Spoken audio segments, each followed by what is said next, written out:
ബങ്കിപ്പൂർ ഉപതെരഞ്ഞെടുപ്പിലെ പ്രശാന്ത് കിഷോറിന്റെ മിന്നും വിജയത്തിന്റെ ഞെട്ടലിലാണ് ബി.ജെ.പി. പാർട്ടിയുടെ ദേശീയ അധ്യക്ഷൻ നിതിൻ നബിൻ 5 തവണ പ്രതിനിധീകരിച്ച മണ്ഡലത്തിലെ തോൽവി ബി.ജെ.പിക്ക് കനത്ത തിരിച്ചടിയാണ്.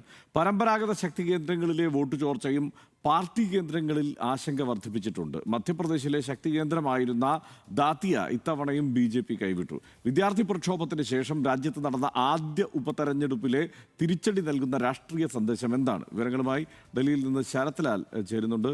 Good morning Sarathlal. ഇപ്പോൾ ബി.ജെ.പിയുടെ ദേശീയ അധ്യക്ഷന്റെ മണ്ഡലം കൈവിടേണ്ടി വന്നിരിക്കുന്നു എന്നുള്ളത് സ്വാഭാവികമായും അവരെ ഏറെ ആശങ്കയിലാഴ്ത്തുന്ന ഒന്ന് തന്നെയായിരിക്കും. പ്രത്യേകിച്ച് ഈ ജന്തർ മന്തർ സമരത്തിന് തൊട്ടു പിന്നാലെ നടക്കുന്ന, അല്ലെങ്കിൽ വിദ്യാർത്ഥി പ്രക്ഷോഭത്തിന് തൊട്ടു പിന്നാലെ നടന്ന ഉപതെരഞ്ഞെടുപ്പിൽ തിരിച്ചടിയാണ് സംഭവിച്ചിരിക്കുന്നത്. അതേക്കുറിച്ച് എങ്ങനെയാവും ബി.ജെ.പി. വിലയിരുത്തുക?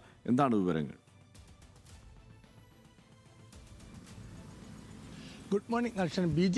ബി ജെ പിയെ സംബന്ധിച്ചോളം കണ്ണു തുറക്കേണ്ട ഒരു ഫലം എന്ന് തന്നെയാണ് ബി.ജെ.പി. നേതൃത്വം വിലയിരുത്തുന്നത്. അതുതന്നെയാണ് നിതിൻ നബീൻ ഇപ്പോൾ രാവിലെ തന്നെ അദ്ദേഹം പുറത്തുവിട്ട സമൂഹോപാധ്യ പോസ്റ്റിലും അദ്ദേഹം പറഞ്ഞത്.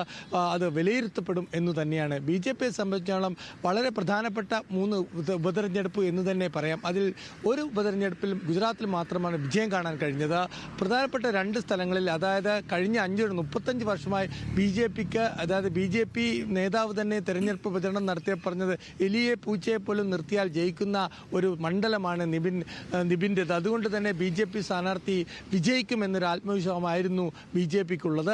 അതിൽ വളരെ പ്രധാനപ്പെട്ടത്, ആരും ശ്രദ്ധിക്കാത്ത പ്രത്യേകത എന്ന് വെച്ചാൽ, നിതീഷ് കുമാർ മുഖ്യമന്ത്രി സ്ഥാനം ഒഴിഞ്ഞ ശേഷമുള്ള ആദ്യത്തെ തെരഞ്ഞെടുപ്പ്, അതേപോലെ തന്നെ CJPയുടെ പ്രക്ഷോഭത്തിന് ശേഷമുള്ള, അല്ലെങ്കിൽ ജൻസി പ്രക്ഷോഭത്തിൽ ആദ്യത്തെ തെരഞ്ഞെടുപ്പ്, 3 ബി.ജെ.പി. അഖിലേന്ത്യാനായി തെരഞ്ഞെടുക്കപ്പെട്ട മണ്ഡലം ഒഴിഞ്ഞതിലേക്കുള്ള ആദ്യ തെരഞ്ഞെടുപ്പ്. ഈ 3 കാര്യങ്ങളും ബി.ജെ.പിക്ക് തിരിച്ചടിയായി എന്ന് വേണം പറയാൻ.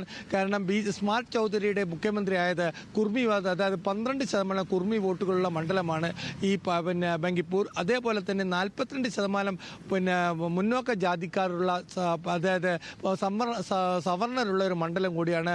ബി.ജെ.പിയുടെ പരമ്പരാഗത വോട്ട് ബാങ്കമായ ഈ സവർണ വോട്ട് ബാങ്കിൽ UGC ധർമ്മേന്ദ്ര പ്രധാൻ നടത്തിയ UGC ഗൈഡ് ലൈൻ, അത് അവിടെ പ്രക്ഷോഭമുണ്ടായിരുന്നു പാറ്റ്നയിൽ. ആ പ്രക്ഷോഭത്തിൻ്റെ അലയിൽ കൂടിയാണ് സവർണ വിഭാഗത്തിലുള്ള ഒരു വോട്ടിംഗ് ഭിന്നിപ്പ് എന്നാണ് ബി.ജെ.പി. വിലയിരുത്തുന്നത്. മറ്റൊരു പ്രധാനപ്പെട്ട പാറ്റ്ന നഗരത്തിലുള്ള ഒരു പ്രധാനപ്പെട്ട മണ്ഡലമാണിത്. പാറ്റ്ന നഗരത്തിൽ CJP പ്രക്ഷോഭത്തിൽ ബീഹാറിൽ നടന്ന വെടിവെപ്പടക്കമുള്ള കാര്യങ്ങൾ വളരെ കൂടുതൽ സ്വാധീനിച്ചു എന്ന് വേണം പറയാൻ. കാരണം വോട്ടിംഗ് ശതമാനത്തിൽ കഴിഞ്ഞ തവണ, അതായത് നിയമസഭാ തെരഞ്ഞെടുപ്പ് 63% വോട്ട് പെർസെൻറ്റേജ് നേടിയാണ് നബീൻ ബി.ജെ.പി. ഇപ്പോൾ നിലവിലുള്ള അധ്യക്ഷൻ അവിടെ തിരഞ്ഞെടുക്കപ്പെട്ടത്. ഈ തവണ വോട്ടിംഗ് പെർസെൻറ്റേജ് വളരെ താഴോട്ട് പോയി. അതുമാത്രമല്ല, ബി.ജെ.പിയുടെ ശക്തമായ അടിത്തറയിൽ ഭിന്നലുണ്ടാക്കാൻ കഴിഞ്ഞു. അവസാന നിമിഷം സ്ഥാനാർത്ഥിയെ മാറ്റി തുടങ്ങിയ നിരവധി നെഗറ്റീവ് പോയിന്റുകളാണ് ബി.ജെ.പിക്ക് അവിടെ വിലയിരുത്താനുള്ളത്. അതേസമയം മധ്യപ്രദേശ് പോവുകയാണെങ്കിൽ 2008 മുതൽ ബി.ജെ.പിയുടെ ശക്തി കേന്ദ്രമായ മണ്ഡലമാണ് ദാതിയ. ആ മണ്ഡലത്തിലാണ് വീണ്ടും പരാജയം രുചിച്ചിരിക്കുന്നത്. അതിൻ്റെ പ്രധാന കാരണം എൻ മിശ്ര എന്ന് പറയുന്ന കഴിഞ്ഞ 2008 മുതൽ ഈ മണ്ഡലം വിജയിച്ചിരുന്ന സ്ഥാനാർത്ഥിയെ, അദ്ദേഹത്തെ സീറ്റ് നിഷേധിക്കുകയും പുതിയ ഒരു ജൻസി സ്ഥാനാർത്ഥിയെ പരീക്ഷിക്കുകയും ചെയ്ത ബി.ജെ.പിക്ക് അവിടെ തിരിച്ചടിയുണ്ടായി. ഇതുമാത്രമല്ല, മോഹൻ യാദവ് മുഖ്യമന്ത്രിക്കെതിരെയുള്ള ആരോപണങ്ങൾ വലിയൊരു ഘടകം തന്നെയാണ്. കാരണം സ്വജനപക്ഷപാതം, അല്ലെ ഭൂമി കുമ്പോണം തുടങ്ങിയ വളരെ വലിയ വിഷയങ്ങളൊക്കെ തന്നെ ഈ ദാത്തിയ മണ്ഡലത്തിൽ ചർച്ചാ വിഷയമായി. മറ്റൊരു പ്രധാന ഒരു പ്രധാനപ്പെട്ട ബി.ജെ.പി. നേതാവുണ്ടായിരുന്നു, കല്ലു കുസ്തവ.